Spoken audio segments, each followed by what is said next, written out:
Well, hello and welcome back to the Tao Manifesting Tarot. This is the tarot reading for serious tarot readers.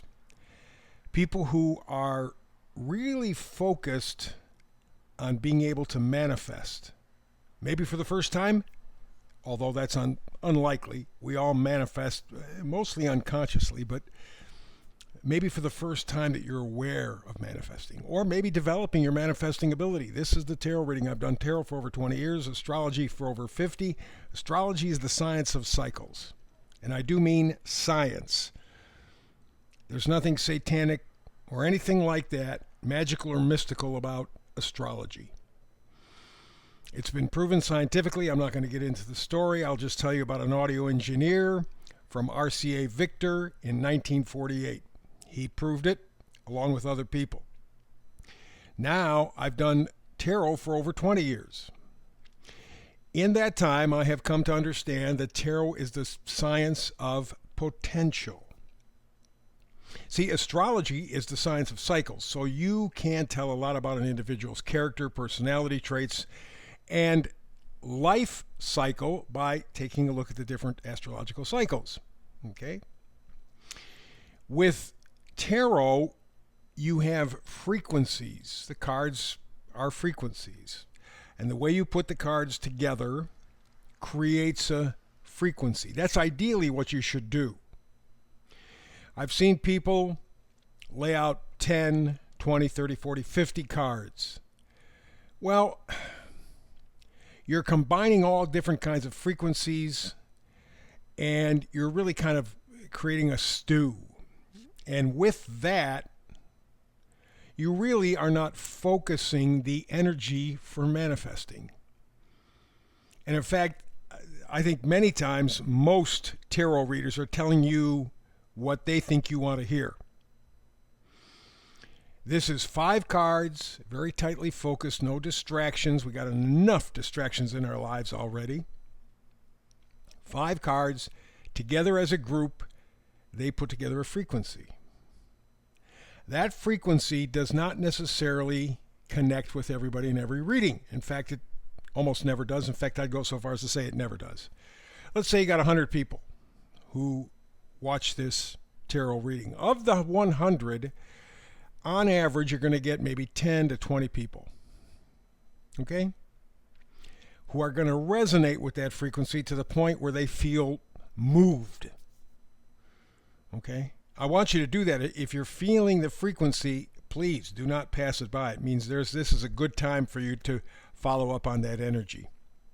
But the other 80% or so, maybe 70, 80%, no, it's nice to get some interesting insights, information, but it doesn't move my spirit. Okay, that's fine. That's normal. Same thing, by the way, happens with astrological readings.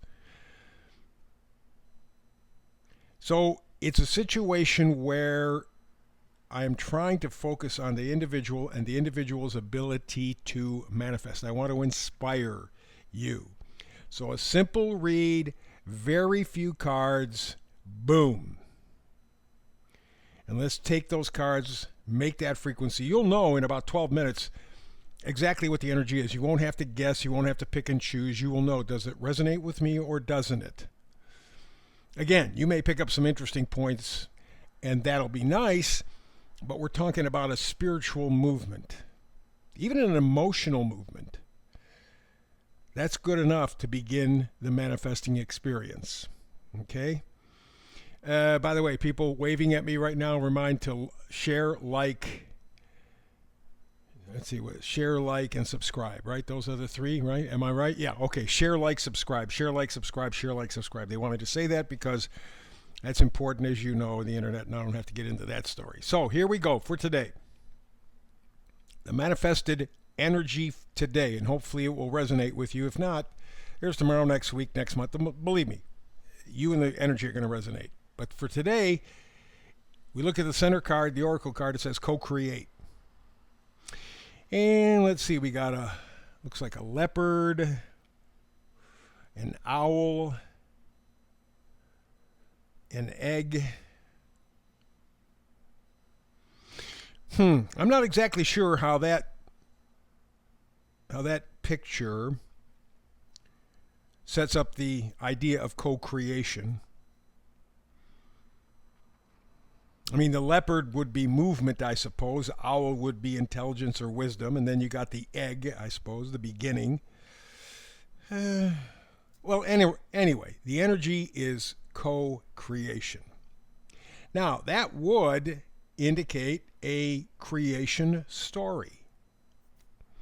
And we are in the middle of that story right now as a species. All of humanity is in the middle of a co-creation story. How it's going to turn out, we don't know. There are some positives here in the United States. I'm seeing some cities, some townships, even some states beginning to move in a direction where they have made statements that they will defend the Constitution, even against the federal government. Doesn't make any difference. The Constitution is sacrosanct. That's what we're doing, and that's the deal. And again, it's at this point small groups, but it's noticeable all around the country, beginning to stand up and say that we're going to support the Constitution because that's what it's all about. And the way they wrote the Declaration of Independence and the Constitution was that the states had the power, not the federal government. But over the years, federal government grabbed control of the power because they grabbed control of the money, and then they got everybody else to fall into place. So towns, counties, and even states, I think there may be a dozen around the country right now here in the United States, are standing up for the Constitution and say, we will defend the Constitution at all costs. I love that. Because that's the kind of revolution, or at least phase one of a revolution that we need. We need to stand up for the Constitution. We need to go back to our original roots and take the power away from Washington. With that, we will then have to deal with the people who have created this situation. A slap on the wrist ain't going to do it. It's like going up to Al Capone in the 1930s and saying, Al, you have to behave. You have to quit doing bad stuff. Do you think he would? No. In fact, you'd be lucky if he walked out of the room alive. So we have to get real with the real criminals, but the first step is stand up for our rights, stand up for our principles, and in the United States, it is the Constitution. So seeing cities and counties and even states beginning to stand around the Constitution is very, very encouraging. However, there is the technology, and I just heard a speech from Elon Musk talking about the fact that he has now gotten robots to be able to function pretty much physically independently. They can walk, they have feet, they have legs. Now it's just a question, he says, of upgrading, in his view, the software so that they can think, and then they will do everything. And when the interviewer he was talking to at the time he made this comment, when the interviewer said to him, okay, what would you tell your children? They're coming into a world now where robots have this massive capacity for thought or gathering information. They're physically movable, can do anything that a human being can do physically. What advice would you give them? And do you know, for 30 seconds or better or longer, he didn't say a damn thing. It is a conundrum for him. And then at the end, he kind of hemmed and hawed and whatever, and he said, well, you know, kids, follow your passion. Here's the deal. Even he admitted that having a reason for living will be taken away with the robots.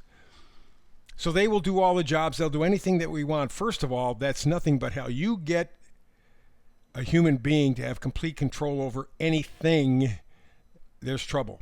There's going to be abuse like you cannot believe. Number two, what's the purpose? What am I here to do? What? I have no job. As much as we bitch and moan about some of the jobs, at least they give us purpose. Family gives us purpose. Well, if you have robots that are physically fully able, that can carry on conversations, that can even be friends, that throws Elon Musk. He doesn't have an answer for it. So that's where we stand. So this is the creation story. Which way are we going to go? It's up to us. That's why these manifested readings are so very important. And I know they're difficult for a lot of people because I don't want to hear the bad news. It's a bummer. I don't want to hear. Too bad. That's the world you're living in. And if Elon Musk can't answer the question, who the hell are you? We're standing on the edge. So that's the reason why this co-creation is really a creation story for ourselves first and then for society. Ben Franklin said, freedom of speech is a principal pillar of free government. When this support is taken away, the constitution of a free society is dissolved and tyranny is erected on its ruins. And that's where we stand right now. We cannot stay stagnant. We can't stay where we are. There is no such situation. We either get completely enslaved or we declare our freedom. But if we declare our freedom, we have to take the responsibility that goes with it. So let's begin all the way to the left. Four of Pentacles. Four is our stability, solidness. It is probably, arguably, if you were to build a cube, three-dimensional square, okay? Hard to move, impossible virtually. And so that's what we need for our value system. It's not just money. Money's made up. It's a fake thing. Pieces of paper, pieces of metal, it's whatever the hell we decide. And we don't decide. It's the people who have all this stuff who decide what it's worth. That's why you always end up losing. We have to go for real values. Health, happiness, joy, friendship, peace.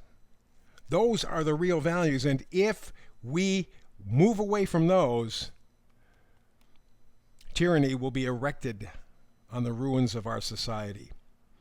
So the next card, coincidentally, Knight of Pentacles. Knights are always bringing gifts. The Knight of Pentacles is saying, okay, look, you have to establish a good, clear, solid, positive set of values. Not the ones we've had up to this point, because all they have been is values that keep the rich rich, keep you poor, me poor, all of us poor. Not just in money, financial things, but in spirit. We act like slaves. So this is our chance to stand up, reinvigorate, recreate our value system, and that's what the Knight of Pentacles offers. That's the experience. That's the energy. Next card over is the Page of Pentacles. Our value system, or establishing a solid, valuable, positive system, is so essential. We cannot overstate it. That's what we need to create. A solid value system. That's why I'm very pleased with the cities, the states that are now standing up for the Constitution. If you can get a city to do it, you can get a county to do it. If you get a county to do it, you get a state to do it. If you get states to do it, whew, whole new revolution. A whole new opportunity for democracy, for freedom, and the responsibility, the tricky part, that goes with those things. So here we have Knight of Pentacles. That's the gift. Here, we're going to give you this opportunity.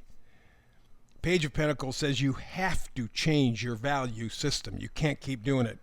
But if you do, the final card is the Magician. You can create magic. You can create your own beginning, mankind's beginning. We're right there. It can go either way, and the next year is going to put it all on the table. What we do will make all the difference in the world. Are we going to succeed, or are we going to have these robots that even Elon Musk says is probably going to take away our human spirit? Humanity will disappear. They're going to do all the work. They're going to do all the thinking. We do nothing. So then what the hell good? What? What are we going to do? Just what? Think of your life where you have nothing, no purpose, and virtually no control. Remember, when you dissolve a free society, like Ben Franklin said, tyranny is erected in its ruins. What do you want to create?